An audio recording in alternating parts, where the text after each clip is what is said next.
Breaking news just dropped from the New York Yankees as they have made a surprising signing to help provide some cushion for a position of need moving forward in the 2025 season. We'll break down the implications of this move and what is to come for the Yankees to get back on the horse here in the month of August. What's going on, guys? Alex Brooks back here on Yankees Digest, giving you guys a daily dose of Yankees content every day of the week. And if you guys are not subscribed to these videos, if you're not a part of that 24.7% who are subscribed, come on, let's bridge that gap a little bit. Here we have everything revolving the New York Yankees here on Yankees Digest. Let's get those numbers up. Let's subscribe and let's comment down below. We really appreciate all the support. But let's get right into this video as talking about Brian Cashman. After this deadline, he was not done. He just made a surprising signing here on August 4th of 2025, and I'll share this with you guys as the Yankees are signing Kenta Maeda to a minor league deal per Yamada MLB on Twitter/X. So yes, Kenta Maeda, the 37-year-old former Dodgers, Minnesota, and Detroit Tigers pitcher, is now coming to the New York Yankees on a minor league deal. This is very interesting because this was something that a position that the Yankees really wanted to address at the deadline. They wanted to get someone in here that could be someone that you might have to spell Will Warren or Luis Heel if they are struggling in the rotation. So now they bring in Maeda on a minor league deal, someone who can go into the minor leagues and just develop a little bit and be some sort of a cushion for the Yankees if something happens with Luis Heel, Will Warren, Cam Schlittler, any of those starters, because the Yankees have been unlucky so far this season with starting pitching depth, and they've been able to use a lot of pitchers in here, and Kenta Maeda is in here to try to bridge that gap just a little bit. And, just looking at his stats so far through this season, this is in 2025 with the Tigers. He was with the Tigers. Then he signed a minor league deal with the Cubs and now is with the New York Yankees. He was 0-0 with a 7.88 ERA in 7 games. So he didn't start a game this season, but his ERA is not what you want to see. But he has the pedigree. He has the starting pedigree in the past where you could take a flyer on him and put him in a position of need for the New York Yankees right now, because you never know what's going to happen with Luis Heel, who has been struggling, who struggled in his first start. Don't know what's going to go on if he does get injured. He is very injury prone, as we've seen in the past. So having someone like Maeda waiting in the wings as an injury replacement while other guys are getting back here in the New York Yankees, like Ryan Yarbrough. And just moving to the stats he's had so far in his career. I mean, he started in 2016, blossomed with a 16-11 record with a 3.48 ERA with 179 strikeouts, so definitely came out hot. With his first start in 2016 with the Dodgers. He helped the Dodgers get to the World Series in 2017 and 2018. So he was a part of those back-to-back pennant, NL pennant teams in the Dodgers, and he really performed well with a 13-6 record with a 4.22 in 2017, and he did have good averages against with 229, 238, 240, and 202. So he's been able to be around the block a lot in the National League and in the American League when he got traded over to the Minnesota Twins. Obviously, as his careers went on, he hasn't had the best numbers, as we've seen recently in 2025 with a 7.88 ERA. But if there's anybody that can help Kenta Maeda get back and just have a little bit more of a spark, it is Matt Blake. And Matt Blake has been able to transform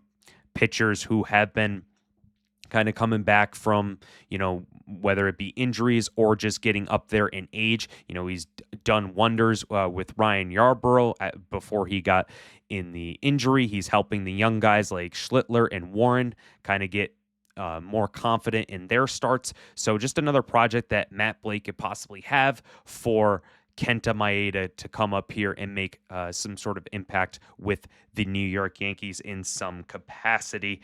And just looking at his postseason stats, really wanted to bring this up to you guys. His postseason stats are something that I really like to see. I mean, 2-1 with a 3.24 ERA in all of his postseason starts.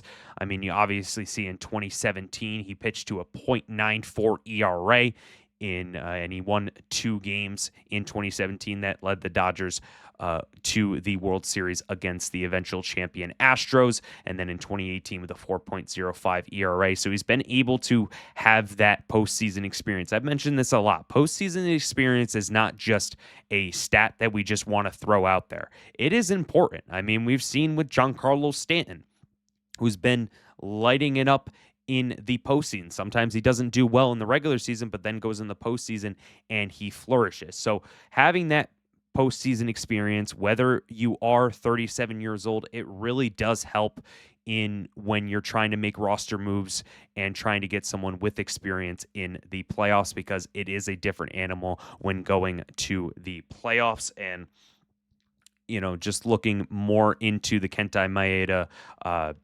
signing, as the Yankees signed him, who started 12 games at the Cubs AAA team before opting out on Saturday, posted a 5.97 ERA across 57 and a third innings.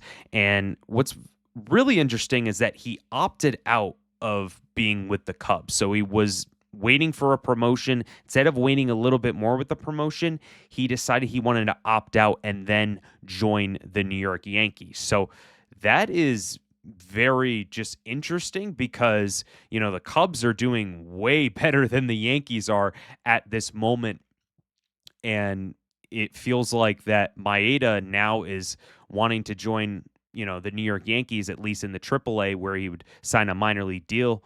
Probably thinks that he can have some sort of more of an impact than he would with the Cubs, trying to get in here and trying to do a spot start and trying to prove himself, and helping out with Matt Blake and this Yankees rotation. So interesting to see. What do you guys think regarding Maeda and what he can bring to this Yankees team? I know he's 37 years old, but he does have that experience, especially in the postseason. That's very, very intriguing. And just looking at this rotation as a whole, Carlos Rodon, Fried, Warren. You obviously had Schmidt and Cole on the IL, but then you had Luis Heel and Cam Schlittler. So this rotation is at the brink right now. You have Rodon, Fried, Warren, Heel, and Schlittler, but there's a lot of guys that are injured at this point. And, you're getting rid of Stroman. Now you don't have a lot of depth when it comes to starting pitching. So I think this Kenta Maeda is definitely going to be something that the Yankees are going to keep an eye on if someone does go down with an injury. And I really feel that the Yankees are going to want to get someone, or want to provide someone with that postseason experience, as I've mentioned before. And, we've seen with guys like Luis Heel, who have gotten injured in the past, who's just coming off an injury right now. He didn't have the best start with against the Marlins in his first start, and I'll get a little bit more into that, as looking at what Luis Heel has provided so far in his first start. And he was doing well for the first nope, that was Kenta Maeda. There we go. For his first start, I mean, he went 0-1 with almost 4 innings pitched, with 5 hits, 5 earned runs, and 4 walks. But not to mention, he only gave up 3 runs when he went out. So then it was a 3-run home run by Kyle Stowers that kind of broke the game open. So Luis Heel, he was having some trouble with his command and in his control, and definitely your first start on the road, not having the home crowd behind you, even though it was in Miami, that could be tough. So Definitely think he's going to just get adjusted to just major league action. This is definitely not something of concern. This is just something that you just got to keep an eye on with Luis Heel. Make sure that his health is all set in track. But, moving to the Yankees versus the Rangers tonight, looking at this lineup, and if you guys are looking at this lineup, you'll see that a lot of the new guys are going to be in this lineup with Amen Rosario, Austin Slater, and Jose Caballero. So the analytics, the left-handed heavy, is going to be in this lineup with Rosario, Bellinger, Slater, Caballero. Just having guys, well, actually not lefty heavy. I meant going against a lefty, so righty heavy against this. So we'll see what happens there. And, just wanted to bring this up. Is it going to be right? Is it going to be wrong? Is Brian Cashman going to go in here and, is this lineup going to excel against a lefty? So is this something that we need to believe in with the analytics? So far, it hasn't really come up to fruition, but with getting guys like Rosario, like Slater, guys who really do well against lefty pitching, who really knows if the Yankees are going to be able to get this win tonight? They really do need it with their ace, Max Fried. This is definitely going to be a big series that the Yankees are going to have to excel in, because the Rangers are knocking on the heels of the New York Yankees. They're only 2.5 games out of the wild card spot where the Yankees are in. So the Yankees need to make sure they can take at least 2 out of 3 against the Texas Rangers if they want to keep their postseason chances alive. But that's going to do it for another edition of Yankees Digest. What do you guys think regarding the Kenta Maeda signing, and what do you guys think regarding this series up in Texas? I really appreciate all the support you guys are giving us, and I hope you guys have a great night. Enjoy these Yankees games this week, and let's go Yankees.